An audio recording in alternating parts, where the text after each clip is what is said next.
Buenas noches, muchas gracias por acompañarnos a nuestra plática mensual de Justicia Ciudadana.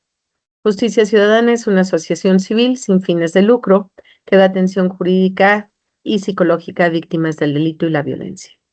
El día de hoy nos acompaña la maestra Yasmín Hernández, quien además es nuestra directora de psicología aquí en Justicia Ciudadana. El tema que va a tratar el día de hoy es muy importante. Más allá del silencio, hablar para prevenir. ¿Cuántas veces el silencio nos pesa, nos calla y no permite que podamos expresar o decir lo que en realidad estamos pasando, sufriendo o sabemos que alguien más lo está pasando? Es necesario poder hablar para poder prevenir, para saber que lo que estamos viviendo no es algo malo o que no es nuestra culpa. En especial ahora que va a ser la conmemoración del Día de Prevención del Suicidio, es importante esta plática. Sin más, y con todo el gusto de tener a una persona con tanto conocimiento, con la empatía de saberlo comunicar de manera fácil y sencilla, me permito dejarles a la maestra Yasmín Hernández. Adelante, Yas. Hola, buenas noches, gracias por la invitación. Vamos a la plática mensual. El título es Más allá del silencio, hablar para prevenir. Y esto justamente porque se acerca una fecha muy importante que tiene que ver con la prevención del suicidio. Antes de poder empezar la plática, quiero que recordemos un poco aquellos momentos en los que pasamos por alguna situación complicada, algo que ha sido completamente complejo para nosotros y que no hemos sabido de qué manera expresarlo, cómo salir adelante, qué tipo de estrategias utilizar para poder solucionar ese conflicto que tanto nos invade. Seguramente todos hemos vivido este famosísimo nudo en la garganta, cuando hay una situación que está completamente atorado, lo sentimos la pesadez, sentimos la molestia, el querer hablar, pero no saber qué decir, ni a quién decirlo, cómo expresarlo y lo mantenemos. Y entonces se convierte en este famosísimo fenómeno de bola de nieve, ¿no? Incrementa, incrementa conforme va pasando el tiempo y entonces este famoso nudo en la garganta cada vez se hace más grande. Y cuando desafortunadamente no contamos con aquellos recursos individuales, familiares o el mismo contexto que nos pueda brindar un recurso para poder disminuir este malestar emocional y este malestar mental, desafortunadamente recurren a este famosísimo fenómeno tan complejo y que desafortunadamente se está viviendo con mucha frecuencia en cualquier parte del país. En México tenemos una alta tasa de suicidios. INEGI menciona que aproximadamente entre 8.800 a 9.000 personas lo están cometiendo. Cifras sumamente elevadas, situaciones sumamente complicadas y todo parte del no saber qué decir, cómo decirlo, a quién expresarlo. Por eso se vuelve importante esta plática, para que podamos identificar y saber qué hacer ante este tipo de situaciones.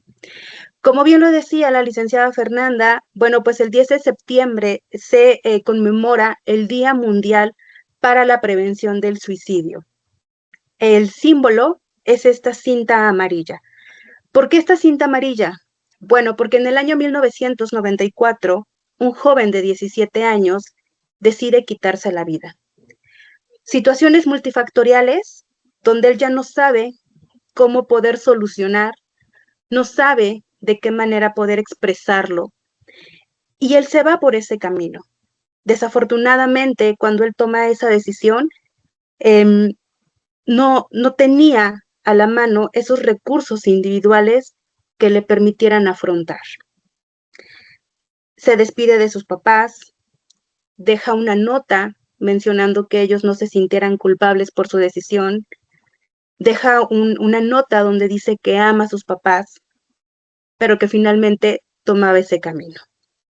¿Por qué el listón amarillo?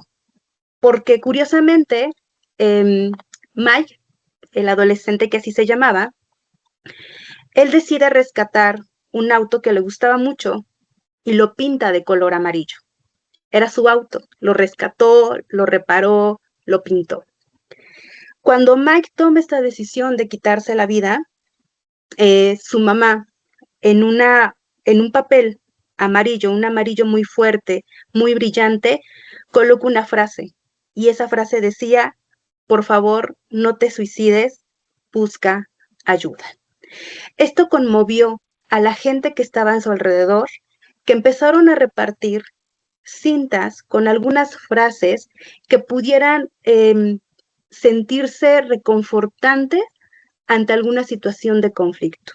Y lo empezaron a repartir. Se crea este efecto dominó y cada vez esto estaba llegando a más y más y más gente. El color amarillo se vuelve fundamental para esta situación que vive Mike y del por qué se conmemora el 10 de septiembre como la prevención del suicidio. Porque finalmente este color amarillo se vuelve el símbolo de luz, vida y esperanza. La Organización Mundial de la Salud, junto con la Asociación Internacional para la Prevención del Suicidio, deciden que el 10 de septiembre se pueda conmemorar la prevención, el Día Mundial contra la Prevención del Suicidio. ¿Por qué se vuelve importante hablar sobre este fenómeno? Bueno, punto importante es porque hay que romper mitos y prejuicios. ¿Cuántas veces no hemos escuchado comentarios de: es que si tanto lo dice, es porque no lo va a hacer? Solamente está queriendo llamar la atención. Es una pequeña tristeza que al rato se le pasa, es un berrinche o solamente quiere que todos volteemos a ver qué hace y qué dice y por qué lo está haciendo. No, no es así, no siempre es así. Hay mucho más atrás de esta decisión. Y no solamente es, desafortunadamente, los mitos y prejuicios que como sociedad podemos empezar a crear, sino que desafortunadamente los estamos compartiendo y que cada vez más gente suele estar omisa a lo que implica este tipo de fenómeno. Romper estos pensamientos, estos mitos, estos prejuicios van a permitir reconocer estas señales de alerta, estos focos rojos que vamos a permitirnos identificar a la persona que tengamos a nuestro lado. Puede ser un familiar, una amistad, un conocido, un compañero de trabajo, y que posiblemente esté viviendo una situación complicada que no sabe cómo afrontar. Si nosotros no reconocemos esas señales, no vamos a poder aportar, no vamos a saber cómo ayudar. Es importante impregnar en ellos este deseo y estas ganas, esta motivación de que puedan pedir ayuda. Por eso es importante hablar del suicidio, porque al romper todos estos mitos, también estamos encaminando a que la gente vaya buscando espacios que les permita hablar y sanar la situación que tanto les aqueja. Favorecemos ese camino al cambio. Es importante hablar también sobre este tema porque es una forma de acercarnos para ayudar. Si yo no conozco estas señales de alerta, si yo no rompo estos prejuicios, estos mitos que me invaden, no voy a saber de qué manera poderme acercar a aquella persona que está dolida y que está en una situación posiblemente de crisis, porque lo voy a dejar pasar, porque voy a considerar no tener una palabra que lo ayude o que lo auxilie en esta situación tan complicada. Al permitirnos apoyar en buscar caminos para la solución de su conflicto, darles ese empujoncito para que puedan pedir ayuda, estamos fortaleciendo las redes de apoyo. Recordemos que una red de apoyo es esencial cuando estamos viviendo un conflicto. ¿Cuántas veces no hemos atravesado por una crisis donde no sabemos cómo solucionar, no sabemos qué decir o no sabemos qué camino tomar porque estamos indecisos? Esta red de apoyo que puede ser la familia, las amistades, los compañeros de trabajo, los jefes que pueden tener una percepción completamente diferente de lo que estoy viviendo, ellos son los que me van a poder aportar algo que me permita regular esta parte emocional, tener otro tipo de pensamiento y no empezar a desarrollar, a crear y alimentar todo el tiempo este pensamiento de ya no querer estar. Fortalecer la red de apoyo se vuelve esencial y es parte justamente de hablar del suicidio. promover una cultura de la prevención. Desafortunadamente, hay casos que no vamos a poder evitar que lleguen pues a su culminación, porque hay gente que ya lo tiene pues bastante fijo, ya hay una conducta que la está llevando a cabo, ya ha habido varios intentos y que desafortunadamente hay uno que se culmina. Cuando nosotros entendemos que el suicidio es un fenómeno que sí podemos prevenir, eso nos va a permitir acercarnos a la gente, brindar estrategias de autocuidado, brindar espacios seguros para ellos y que esto pueda promover esta prevención de la que estamos hablando. Por eso se vuelve importante hablar sobre el suicidio, porque hay muchas cosas que podemos hacer para que esto no llegue, no se presente en la persona que está atravesando por un conflicto. ¿Qué es el suicidio? Bueno, pues como lo conocemos, el suicidio es un acto deliberado e intencional de una persona para quitarse la vida. Detrás del suicidio no crean que es levantarme, abro los ojos y digo, ya, no más, y ahorita lo hago, y ahorita sucede, y entonces corro a realizarlo como tal. Hay todo un procedimiento, pero todo esto se deriva de un sufrimiento emocional, mental, desesperación, desolación, falta de recursos, como bien les decía, pues para enfrentar las crisis o situaciones complicadas que podemos estar atravesando. Finalmente, es un acto deliberado e intencional. Cuando tocamos la palabra suicidio, es importante que podamos identificar 3 puntos esenciales. La palabra suicidio, ¿a qué nos encamina? A una ideación, a una conducta o a un intento. ¿Por qué?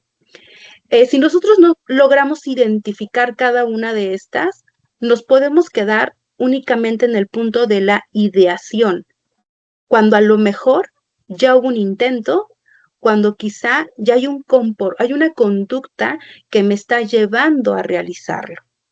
Si nosotros no entendemos cuál es la diferencia entre cada uno de estos, nos podemos cegar completamente, pensar que solamente es una idea y no seguimos identificando las distintas señales que nos están colocando en un estado de alerta. Primero es importante que considerar, que cuando estamos hablando de suicidio, sí hay señales. Sí hay señales, la gente lo anuncia, pudiera ser de una manera muy sutil, y lo pongo entre comillas porque finalmente son focos rojos, son focos que sí nos llaman la atención y que sí se prende ese foquito para alerta ante la gente que nos estamos acercando a ellos y que podamos identificarlo. Siempre va a existir. Pero en este proceso existen estos 3 momentos. La ideación. ¿A qué me refiero con ideación? Es pensarlo. Existe este pensamiento de que ojalá ya no estuviera, ojalá mañana me muriera, ojalá ya no despertara. Pero ese pensamiento se queda de manera interna, es mío, no lo estoy compartiendo. Pero ya existe el pensamiento, ya está la idea, ya está la fantasía de que esto pudiera llegar a suceder. Después de esta ideación, pasamos a la conducta. ¿A qué me refiero con la conducta? Existe el pensamiento, ojalá ya no estuviera, ojalá mañana no despertara. Existe la comunicación, yo ya lo puedo empezar a expresar y pudiera ser hasta como una forma de juego, como una forma de chiste, pero la realidad no es así. Hay un aviso, hay una alerta. Posiblemente alguno de nosotros hemos escuchado de repente alguna amistad, algún cercano, que nos pueda hacer comentarios como, ¿y qué pasaría si en este momento me aviento a la calle, pasa un coche, me atropella y me muero? A ver, ojo, hay que tener cuidado. Nos está mencionando algo que tiene una implicación respecto a esta temática. ¿Qué me está queriendo decir? Esos comentarios llaman mucho la atención, pero claro, la persona que lo está pensando en algún momento te lo puede voltear y se puede reír y decirte, no es cierto, es un juego, es un chiste, ¿cómo crees que lo voy a hacer? Ojo, no lo podemos dejar pasar por alto. algo está sucediendo que nos abre ya este primer pensamiento de alerta. Existe la planificación. En algún momento yo recuerdo atender a una persona que ya tenía justamente esta planificación. Ella ya sabía el día, ya sabía el lugar, ya sabía el material que iba a utilizar, ya sabía la hora en que esto iba a suceder. Está preparando todo el escenario. Hay preparativos. Por eso estamos hablando ya de una conducta, porque hay todo un procedimiento que está llevando a la persona a que esto suceda. Finalmente, el intento. El intento, pues es justamente cuando ya lo está realizando y que puede ser 1, 2, 3, 4, n cantidad de veces y como su nombre lo dice, es un intento, no se culmina. Desafortunadamente, en esos intentos puede existir alguno que quizá no contemplaba que sucediera, pero lo logra, porque se vuelve algo completamente repetitivo. El hecho de que estos 3 escenarios los tengamos presentes, los sepamos identificar, no significa, que todo el tiempo van a suceder. ¿A qué me refiero? Por ejemplo, uno de los mitos o de los prejuicios que podemos llegar a tener es pensar que si yo ya intenté quitarme la vida, significa que siempre, toda mi vida, lo voy a estar intentando. No necesariamente. Puede ser que en ese momento hubo una ideación, hubo una conducta, hubo un intento, pero si yo estoy siendo atendida con un especialista que me permite encontrar los recursos, las herramientas para afrontar lo que estoy viviendo, ese evento de ideación, de conducta, de intento, pudiera nada más quedarse ahí, en esa única crisis. No necesariamente una persona que está pensando en quitarse la vida es algo que va a estar repitiendo de manera constante. Claro, siempre y cuando exista la intervención adecuada. Entonces, bueno, si nosotros no identificamos esta diferencia entre ideación, conducta e intento, también no vamos a saber en qué momento poder ayudar a instancias mayores. En ideación, a lo mejor yo como amistad puedo ayudar, puedo tener una palabra de aliento, puedo escuchar a la persona, pero ojo, si yo no sé qué pasa con la conducta, el escenario se puede cambiar. Y cuando el escenario se cambia, la complejidad de la situación, pues es cada vez mayor. Y es ahí donde el especialista tiene que hacer uso de todos los recursos posibles que puedan existir en terapia para que esto no cambie al intento.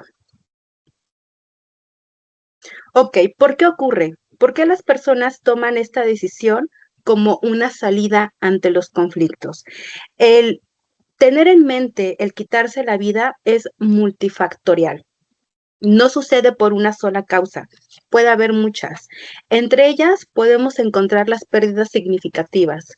Personas que han perdido a un ser querido, por ejemplo, y que les ha dolido tanto que no han sabido de qué manera afrontar la situación, no cuentan con el recurso individual, familiar, e inclusive a veces hasta laboral, porque llega a suceder. No cuenta con aquello que le permita dar frente a lo que está ocurriendo. Una pérdida significativa puede ser de tanto impacto que provoque en mí esta desesperanza de continuar viviendo o de seguir haciendo las actividades que normalmente hago día con día. Problemas económicos. ¿Cuántas familias, cuántas personas no escuchamos decir, no tengo dinero, me hace falta, no cubro mis necesidades, tengo deudas muy, muy grandes, muy altas y que no sé de qué manera solucionar? No encuentran. Recordemos que cuando una persona llega a este pensamiento de quererse quitar la vida, es porque todas estas posibilidades de solución se ven completamente bloqueadas. No saben cómo salir de ello. Y un problema económico también puede ser una causa de esta decisión. Las rupturas o los conflictos familiares, estas separaciones que se dan en familia por múltiples situaciones, por un tema económico, por un tema de separación de bienes, por un tema de separación de una relación sentimental, por los conflictos que pudieran surgir. Estas rupturas que se pueden dar crean un impacto emocional y mental de manera importante en la persona. Enfermedades o dolor. Desafortunadamente, encontrar a personas que están padeciendo de alguna enfermedad crónica, de una situación donde ya no ven una salida pronta o una salida fácil, se crean este tipo de pensamientos. Experiencias traumáticas. También en su momento, por ejemplo, me ha tocado desafortunadamente hombres o mujeres que han sido víctimas de algún acto delictivo a nivel sexual. La situación que vivieron ha sido tan traumática y ha estado tan presente en ellos. Recuerdan el momento, recuerdan palabras, recuerdan olores. Esto los lleva a este grado de desesperación, de pensar que ya no van a poder superar aquel trauma que se está viviendo. La violencia, familias que están, que su dinámica familiar se mueve a partir de ello, de relaciones violentas a nivel físico, a nivel psicológico, a nivel verbal, y que es tanto la violencia que se está viviendo entre los integrantes de este sistema de familia que podrá existir posiblemente una persona que mínimamente el pensamiento sí lo tenga. Consumo de sustancias. Cuidado con esto. ¿Por qué? El consumo de sustancias, cuando estamos hablando de adicciones, por supuesto que también se vuelve importante en que suceda el suicidio. Estar en este estado alterado también los puede llevar a cometer acciones que pongan en riesgo su integridad física. El rechazo o el aislamiento. Esto sucede, por ejemplo, en las escuelas. ¿Cuántos niños, cuántos adolescentes no escuchamos hacer mención de no tengo amigos, me gritan, me ven feo, me esconden las cosas, me tiraron mis cosas, me quitaron mi desayuno? Y este rechazo o este no acercarlos a un grupo de iguales o no volverlos pertenecientes de ese grupo, claro que también crea un impacto. No te sientes partícipe del lugar donde todo el tiempo estás en convivencia o te estás desenvolviendo. Y todo esto impacta. Cuando hablamos de suicidio, hablamos de situación multifactorial. No solamente una cosa es la que lo provoca, es la suma de muchas situaciones. ¿Cuáles son los factores de riesgo? Es decir, ¿qué es lo que está sucediendo en cada una de estas personas que tiene el pensamiento, que tiene la conducta y que inclusive ya ha tenido los intentos? Lo vamos a nombrar en 3 esferas: lo individual, lo familiar y lo social. ¿A qué me refiero con lo individual? A la desesperanza, a la impulsividad, al todo el tiempo estar cometiendo acciones que nos llevan siempre al límite, estos antecedentes de conducta suicida, es decir, que ya había sucedido un intento, que ya había una planificación, que ya lo estaba mencionando y que muy probablemente todo el tiempo está pensando en que esto pudiera llegar a cometerse y que ya lo está planificando y que ya lo está mencionando y está todo el tiempo trabajándose en la cabeza. La dificultad para afrontar los problemas, el no tener estos recursos de saber cómo solucionar, por dónde empezar, con quién me acerco, quiénes se vuelven esta red de apoyo a la que yo me voy a acercar para poder solucionar o mínimamente para poder escuchar algo diferente, algo que me permita abrir distintos caminos de solución ante el conflicto. El consumo de sustancias, que es justamente lo que yo les comentaba hace un momento, cuando tenemos esta adicción, este consumo tan elevado, donde no somos completamente conscientes de la actividad que estamos haciendo, o que inclusive, pues hay que recordar que también el abuso de estas sustancias es una forma de lastimar mi cuerpo, es una forma de dañarlo y que todo el tiempo lo está colocando también en un riesgo latente. En este contexto familiar e interpersonal, violencia, esas relaciones que podemos tener con un otro, hablemos de familia, hablemos de trabajo, hablemos de compañeros de la escuela, de conocidos, estas relaciones que se vuelven conflicto también nos coloca en riesgo. ¿Cuántas veces no hemos escuchado los comentarios de ya no puedo, ya no quiero estar en mi casa, ya no puedo estar con mi familia, ya no quiero escuchar gritos, ya no quiero que me pegue, ya no quiero saber cómo es vivir en un ambiente como esto? Estamos hablando de esta desesperanza también, pero todo porque se está dando en una dinámica de familia que no es la más favorable. Las rupturas o las pérdidas, tener esta desolación cuando algo se concluye. Por ejemplo, una relación de pareja. Estas parejas que se vuelven sumamente codependientes. Uno no puede estar sin el otro y entonces están llegando a un grado en el que uno depende del otro para cualquier situación emocional, mental, y que cuando una parte de ellos se retira, el otro entra en un caos total. Y al entrar en este caos total, no encuentra una forma fácil, idónea de poder salir adelante. Y la ruptura lo viven de manera tan intenso que ciegan por completo, todo el panorama que los lleve a la solución. El aislamiento social, cuando decidimos no involucrarnos con un otro, no relacionarlos con nuestro grupo de iguales, con amistades, con conocidos, y que preferimos mejor quedarnos en un espacio, no interactuar, eso también nos coloca en un riesgo. ¿Por qué? Porque cómo escuchamos, cómo observamos que esa persona puede estar arrojándonos esas señales de alerta. Sociales y contextuales. El desempleo, que se vuelve problemas económicos también. Personas que son el sostén de una familia y que se quedan sin empleo porque fueron despedidos, hubo recorte de personal, porque pudieron haber pasado 1000 situaciones y que de ese empleo implicaba la estabilidad de toda una familia. La persona entra en desesperación, no saber qué hacer, no saber cómo cubrir las necesidades de la familia o sus propias necesidades.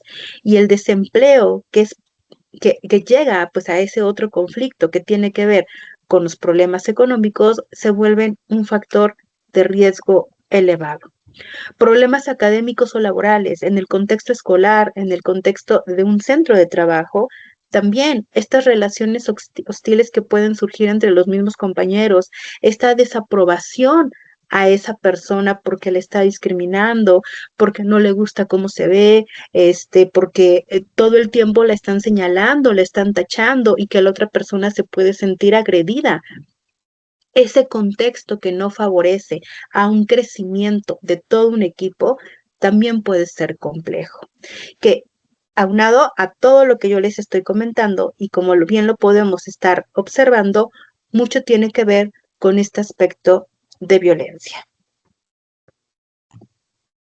¿Cuáles son esas señales de alerta? Es decir, ¿qué es lo que tenemos que estar observando en las personas que pueden ser estos foquitos rojos de atención? Primero, la parte de las emociones.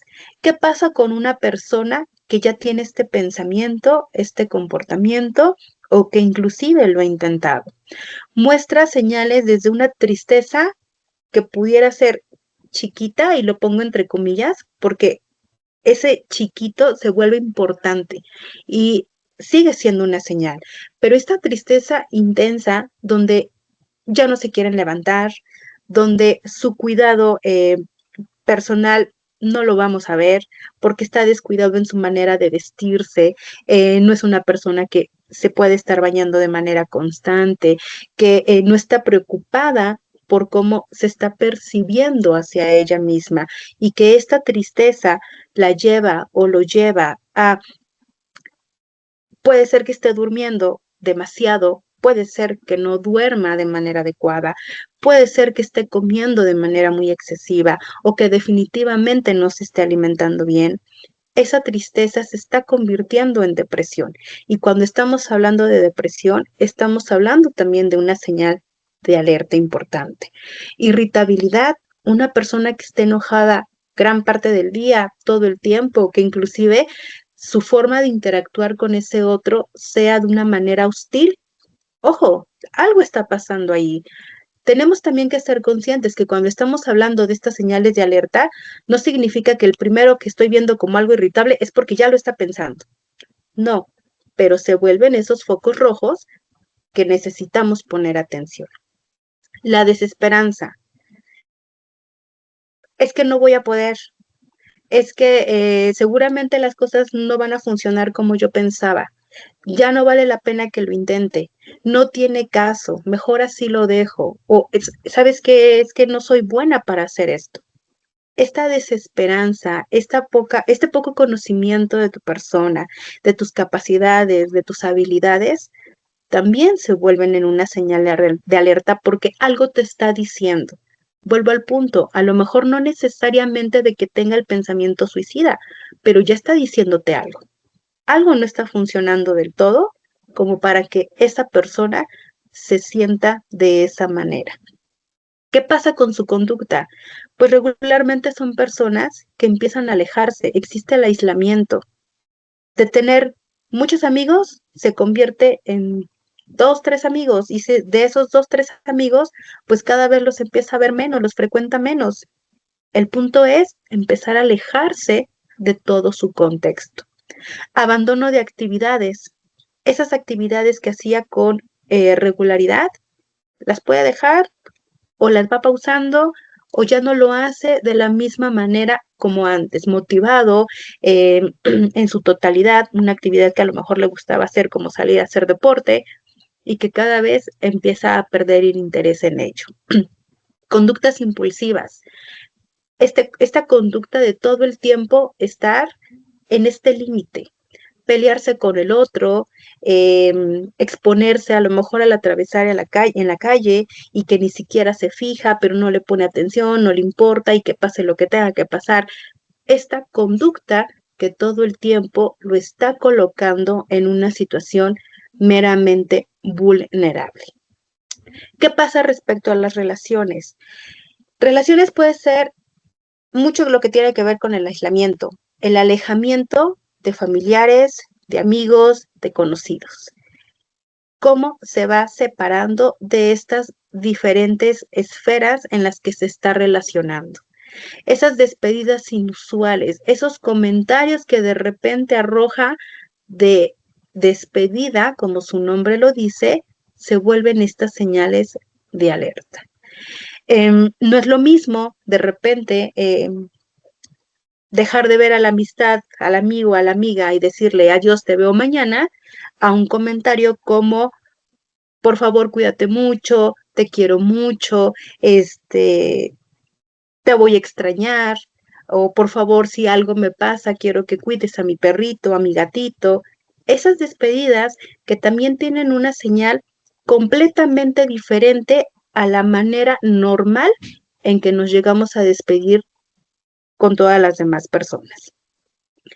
La comunicación, estas expresiones de desesperanza, esto de todo el tiempo mencionar en que algo ya no va a funcionar como antes, el que algo ya no va a salir de la manera en que tú esperas, o que ya no tiene sentido que algo suceda, porque ya no le encuentran un fin, o ya no hay una importancia ante situaciones o cosas que ellos deciden alcanzar.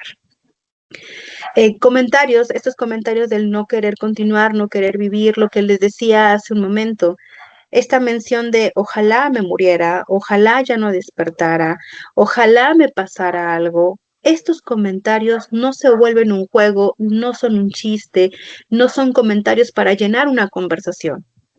Es un comentario que te está lanzando una llamada de atención.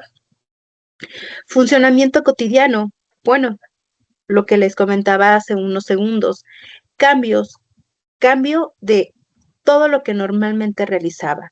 Dejar de realizar actividades que hacía de manera cotidiana, como ir a hacer ejercicio, salir con los amigos, a lo mejor aprender algo, no sé, baile, un idioma, algo de mecánica, algo que ellos estaban acostumbrados a realizar y que dejan de tener interés y poco a poco empieza la disminución de esta actividad.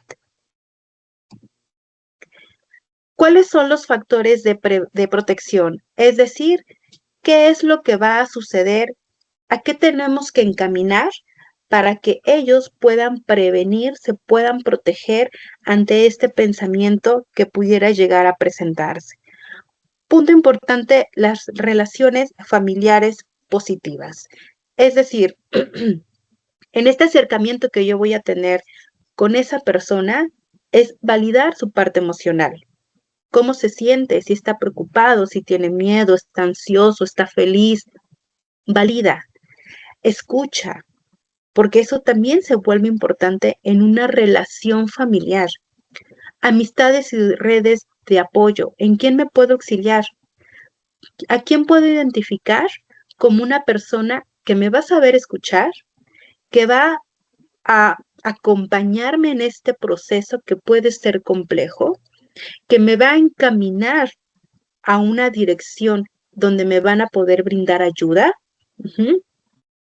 El sentido de pertenencia, volverlos parte de este grupo, poderlos incluir, no por el hecho de que haya algo que no nos parece de esa persona, es alejar, es tachar o es insinuar no querer convivir con ellos. Al contrario, es involucrarlos, porque no sabemos qué es lo que esa persona está atravesando, qué pasa por su cabeza, qué acciones está realizando. A lo mejor es una persona que está muy vulnerable, a lo mejor es una persona que ha tenido una idea, que ha tenido un intento. Volverlos pertenecientes nos ayuda también a crear esta red de apoyo. Acceso a la atención a los profesionales de la salud mental, poder acercarlos a las instituciones que les puedan brindar la atención adecuada, un proceso donde el psicoterapeuta pueda desarrollar con la persona estrategias, habilidades que le permita afrontar dicha situación. Actividades significativas, no dejarlos todo el tiempo solos en casa o no involucrar a que ellos también hagan algo que para ellos pueda ser diferente de su rutina, que pudiera ayudarlos a tener un pensamiento diferente, mucho más sano, mucho más productivo. Es importante que estas actividades significativas que son diferentes y que puede alimentar su forma de pensar, su forma de sentir y su forma de actuar a su favor, si nosotros no lo hacemos, estas actividades significativas se pierden y no estamos ayudando. Necesitamos potencializar estas acciones para que la persona pueda afrontar lo que se está viviendo. Proyectos personales. Vamos a preguntar, ¿y cómo te ves en un tiempo, 5 años, ¿no? 3 años. ¿Y qué te gustaría? ¿Qué te gustaría estudiar? ¿Qué te gustaría hacer? ¿Qué te gustaría que en un futuro te sucediera? Vamos a proyectar. Vamos a hacer que ellos puedan tener este imaginario de un futuro, porque eso también alimenta, eso también ayuda y motiva a que la persona quiera continuar con todo un proyecto de vida. Espacios seguros para hablar. Es decir, no juzguemos, escuchemos, apoyemos desde la escucha, desde el poder platicar y darles la seguridad de que todo lo que nos pueda contar es un espacio donde se va a hablar, la información va a estar segura, vamos a dialogarlo vamos a buscar una posible solución o para dónde direccionamos con tal de que pueda ser ayudado, pero que el espacio que tú y yo vamos a construir para poderlo platicar sea completamente empático. Habilidades para resolver problemas, que esto tiene mucho que ver con este acceso a la atención. Cómo el psicólogo, el psicoterapeuta va a crear eh, estrategias que le permita a la persona ponerlas en práctica para la resolución de conflictos. ¿En qué momento ayudamos? ¿Cómo ayudamos? Ok, primero, escucha sin juzgar, lo que comentábamos hace un segundo. Estos mitos, estos prejuicios, vamos a tirarlos porque no funciona. Escucha, no juzgues. Pero ojo, en el escuchar también es importante que nosotros de repente guardemos silencio. Vamos a darle paso a la persona a que nos pueda contar qué le aqueja, su historia de vida, qué necesita. Porque desafortunadamente a veces cometemos este error de cuando nos están contando su historia y se están desahogando, sí, pero fíjate que a mí me pasó esto y entonces lo resolví de tal forma. A ver, no, escucha, porque esa persona tiene esta necesidad de poder hablar y de poder expresar todo lo que está viviendo, sintiendo o lo que está haciendo. Y recuerda que si escuchamos, podemos identificar señales, podemos identificar en qué momento se encuentra en la ideación, en la conducta o inclusive en los intentos. Pregunta cómo está. No te quedes callado cuando estás empezando a notar un comportamiento diferente en la persona. Pregúntale, ¿cómo estás? ¿Cómo te sientes? ¿Cómo has estado durante este fin de semana? ¿Qué hiciste este fin de semana? Conoce a la persona, porque aquello que te va a platicar puede ser esta señal importante. Cuando detectas cambios, recordarán que hace un momento yo les pasaba este listado de las señales. Bueno, pues hay que estar observando bien, hay que escuchar bien. Cuando hay algo diferente en esa persona, no hay que olvidarlo, lo vamos a mantener. ¿Por qué? Porque vamos a empezar a hacer una búsqueda de todos estos síntomas que nos están colocando en un estado de alerta. Detecta cambios. Toma en serio las señales de alerta. No pienses en ningún momento que cuando te arroja las señales son berrinche, es para llamar la atención, es porque está enojado, está enojada. No, no crean que es un juego. Es importante que tú tomes las señales de alerta como algo esencial. No es un juego, te lo está gritando de alguna forma. Facilitas el acceso a los servicios profesionales. Si tú no conoces alguna institución, si en ese momento no recuerdas, bueno, afortunadamente tenemos el teléfono, afortunadamente tenemos el acceso a Internet. Dame chance, vamos a buscar un lugar. ¿A dónde puedes acudir? Yo te acompaño. Eso también se vuelve importante, que ellos se sientan apoyados, acompañados en este proceso que puede ser complicado. Fortalecer las redes de apoyo, que tiene mucho que ver con esta involucración a un grupo social. ¿Cómo te hago perteneciente? ¿Cómo hago que tú sientas que conmigo puedes apoyarte? Que si algo sucede, a mí me puedes escribir, a mí me puedes marcar y me puedes contar lo que estás viviendo. Crear espacios donde sea posible hablar de la salud mental. La salud mental se vuelve esencial. Es importante en estos tiempos donde tenemos una vida que es muy rápida, muy caótica en algunas ocasiones, que de repente hay cambios muy bruscos y que no sabemos cómo afrontarlos.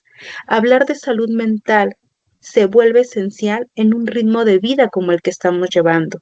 Cuando nosotros permitimos crear este espacio que se vuelva seguro, donde ellos puedan expresarse de manera abierta, sin tapujos, sin miedo a ser juzgados, sin miedo a ser tachados, estamos permitiendo que ellos empiecen a encontrar una red de apoyo. Y a lo mejor tú como red de apoyo, únicamente lo que la persona necesita en ese momento es que alguien le escuche, es que alguien se sienta a su lado y que pueda escuchar lo que esa persona tiene que contar.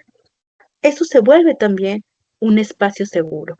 Y cada una de estas acciones las podemos llevar a cabo. Claro, hay unas donde sí podemos intervenir, el escuchar, el preguntar cómo estás, el identificar cambios, estar observando, estar escuchando. Y va a haber un momento en que a lo mejor ya no vas a poder. Y es ahí cuando vamos a necesitar el apoyo del especialista. Los acercamos, los encaminamos y se vuelve una gran ayuda. ¿Por qué se vuelve importante este tema? Pues justamente porque estamos a unos días de conmemorar la prevención del suicidio y donde desafortunadamente es un problema que cada vez se ve con mayor frecuencia. Es importante que entre todos nos cuidemos, es importante que podamos observar a todas aquellas personas que están a nuestro alrededor, porque no sabemos quién realmente en este momento lo está necesitando y que en este momento quizá no está encontrando una solución a lo que vive. A lo mejor se siente tan enfrascado o tan atorado en su conflicto que ni siquiera está encontrando en quién apoyarse. Si tú tienes la posibilidad de acercarte a esa persona, de escuchar, de acompañar, de sugerir la atención de un profesional de la salud mental, acércate, porque en la medida en que tú ayudes, te puedo asegurar que tú también vas a ser ayudado si en algún momento tú lo necesitas. Nosotros somos Justicia Ciudadana, somos una asociación civil, aquí están nuestras redes, está la página, tenemos el número telefónico para que nos puedan contactar en caso de que ustedes lo necesiten. Muchas gracias, Jazz. No es un tema sencillo, es un tema que nos puede pasar a cualquier persona y no es juzgar, es escuchar. Y más allá de la escucha o después de la escucha también es buscar ayuda profesional. Ya sea que nosotros estemos sufriendo una depresión, que estemos sufriendo todos los cambios que señaló la maestra Yasmín en su presentación, o que estemos viendo a alguien que es querido para nosotros, que esté yendo por este tipo de cambios. La mejor manera de preguntar es ir contra ese silencio, es escuchar a quien nos puede decir y que si no quieren hablar, también les ayudamos a buscar alguna manera para ayudarles. En Justicia Ciudadana tenemos un grupo magnífico de psicólogos que dan esta atención gratuita por si alguien necesita o por si alguien considera que un conocido o un familiar está pasando por este momento, que puedan acceder a nuestras instalaciones y tener esa atención de forma gratuita con los abogados que tenemos. Hay otras instancias también en Puebla que pueden dar este servicio de manera gratuita. Sin más, muchas gracias a todos por acompañarnos en esta su plática de Justicia Ciudadana. Muchas gracias y especialmente a nuestra oradora del día de hoy, la maestra Yasmín Hernández, que también es la directora de Psicología en Justicia Ciudadana. Gracias y buenas noches. Gracias.